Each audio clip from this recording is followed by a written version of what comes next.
Hello friends, ಈ ಒಂದು ವಿಡಿಯೋದಲ್ಲಿ ಭೂಮಾಪನ ಕಂದಾಯ ವ್ಯವಸ್ಥೆ ಇಲ್ಲಿ ಖಾಲಿರುವಂಥ 264 ಭೂಮಾಪಕರ ಹುದ್ದೆಗಳ ಬಗ್ಗೆ ಮಾಹಿತಿಯನ್ನು ತಿಳ್ಕೊಳ್ಳೋಣ. ಮೊದಲನೇದಾಗಿ ನೀವು ನೋಡೋದಾದರೆ ಇಲ್ಲಿ ನೋಡ್ಬೋದು, ಇಲಾಖೆ ಹೆಸರು ಭೂಮಾಪಕ ಕಂದಾಯ ವ್ಯವಸ್ಥೆ ಮತ್ತು ಭೂ ದಾಖಲೆಗಳ ಇಲಾಖೆ ಆಗಿರುತ್ತದೆ. ಇನ್ನು ಹುದ್ದೆ ಹೆಸರನ್ನು ನೋಡೋದಾದರೆ ಭೂಮಾಪಕರು ಆಗಿರುತ್ತದೆ. ಇನ್ನು ಖಾಲಿ ಇರುವಂಥ ಹುದ್ದೆಗಳ ಸಂಖ್ಯೆಯನ್ನು ನೋಡೋದಾದರೆ 264 ಹುದ್ದೆಗಳು ಇಲ್ಲಿ ಖಾಲಿ ಇರುತ್ತವೆ.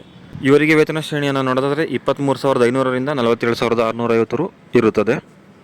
ಇವರಿಗೆ ಎಜುಕೇಷನ್ ಕ್ವಾಲಿಫಿಕೇಷನನ್ನು ನೋಡೋದಾದರೆ ಯಾವುದಾದ್ರೂ ಒಂದು ಯೂನಿವರ್ಸಿಟಿಯಿಂದ BE ಅಥವಾ BTech ಅನ್ನು ಸಿವಿಲ್ ಇಂಜಿನಿಯರಿಂಗಲ್ಲಿ ಪಾಸ್ ಮಾಡಿರಬೇಕಾಗಿರುತ್ತೆ, ಅಥವಾ 12ನೇ ತರಗತಿಯಲ್ಲಿ CBSE ಅಥವಾ ICSE ಈ ಒಂದು ಸಿಲೆಬಸನ್ನು ಹೊಂದಿರುವಂಥ ಕಾಲೇಜಿನಿಂದ ಸೈನ್ಸ್ ಮತ್ತು ಮ್ಯಾಥ್ಸನ್ನು ಒಂದು ವಿಷಯವಾಗಿ ಪಡೆದುಕೊಂಡು ಮಿನಿಮಮ್ 60ಕ್ಕಿಂತ ಕಮ್ಮಿ ಇಲ್ಲದೆ ಇರೋ ಥರ ಪಾಸ್ ಮಾಡ್ಕೊಂಡಿರಬೇಕಾಗಿರುತ್ತೆ, ಅಥವಾ ಡಿಪ್ಲೊಮಾದಲ್ಲಿ ನಡೆಸುವಂತಹ ಲ್ಯಾಂಡ್ ಆ್ಯಂಡ್ ಸಿಟಿ ಸರ್ವೆ ಪದವಿಯನ್ನು ಕಂಪ್ಲೀಟ್ ಮಾಡಿರಬೇಕಾಗಿರುತ್ತೆ, ಅಥವಾ ITI ಇನ್ ಸರ್ವೆ ಟ್ರೇಡ್ನಲ್ಲಿ ಪಾಸ್ ಆಗಿರಬೇಕಾಗಿರುತ್ತೆ.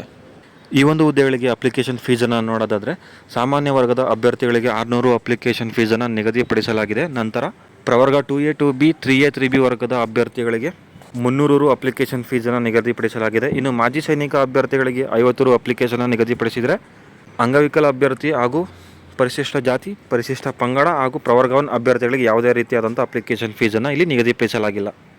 ಇನ್ನು ಈ ಹುದ್ದೆಗಳಿಗೆ ವಯೋಮಿತಿಯನ್ನು ನೋಡೋದಾದರೆ ಮಿನಿಮಮ್ 18 ಇಯರ್ಸನ್ನು ಕಂಪ್ಲೀಟ್ ಮಾಡಿರಬೇಕಾಗಿರುತ್ತೆ. ಹಾಗೆಯೇ ಸಾಮಾನ್ಯ ವರ್ಗದ ಅಭ್ಯರ್ಥಿಗಳು 35 ವರ್ಷವನ್ನು ದಾಟಿರಬಾರ್ದಾಗಿರುತ್ತೆ. ನಂತರ ಪ್ರವರ್ಗ 2A 2B 3A 3B ವರ್ಗದ ಅಭ್ಯರ್ಥಿಗಳು 38 ವರ್ಷವನ್ನು ದಾಟಿರಬಾರ್ದಾಗಿರುತ್ತೆ.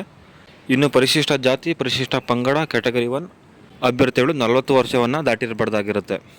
ಇನ್ನು ಈ ಒಂದು ಹುದ್ದೆಗಳಿಗೆ ಪ್ರಮುಖ ದಿನಾಂಕಗಳನ್ನು ನೋಡೋದಾದರೆ ಅರ್ಜಿ ಸಲ್ಲಿಸಲು ಪ್ರಾರಂಭವಾಗುವ ದಿನಾಂಕ 11/3/2024. ಹಾಗೆಯೇ ಅರ್ಜಿಯನ್ನು ಸಲ್ಲಿಸಲು ಕೊನೆಯ ದಿನಾಂಕ 10/4/2024. ಈ ಒಂದು ಹುದ್ದೆಗಳಿಗೆ ಕನ್ನಡ ಭಾಷಾ ಪರೀಕ್ಷೆಯನ್ನು ತೆಗೆದುಕೊಳ್ಳುವ ಪರೀಕ್ಷೆಯ ದಿನಾಂಕ 20/7/2024. ಹಾಗೆಯೇ ಸ್ಪರ್ಧಾತ್ಮಕ ಪರೀಕ್ಷೆಯನ್ನು ತಗೊಳ್ಳೋದಕ್ಕೆ ಇರುವ ದಿನಾಂಕ 21/7/2024. ಇನ್ನು ಈ ಹುದ್ದೆಗಳ ಮಾಹಿತಿ ನಿಮಗೆ ಇಷ್ಟವಾಗಿದ್ದಲ್ಲಿ ದಯವಿಟ್ಟು ಲೈಕ್ ಮಾಡಿ, ಶೇರ್ ಮಾಡಿ, ಹಾಗೆ ಅತಿ ಹೆಚ್ಚಿನ ಹುದ್ದೆಗಳ ಮಾಹಿತಿಗಾಗಿ ನಮ್ಮ ಚಾನಲನ್ನು ಸಬ್ಸ್ಕ್ರೈಬ್ ಮಾಡ್ಕೊಳ್ಳಿ.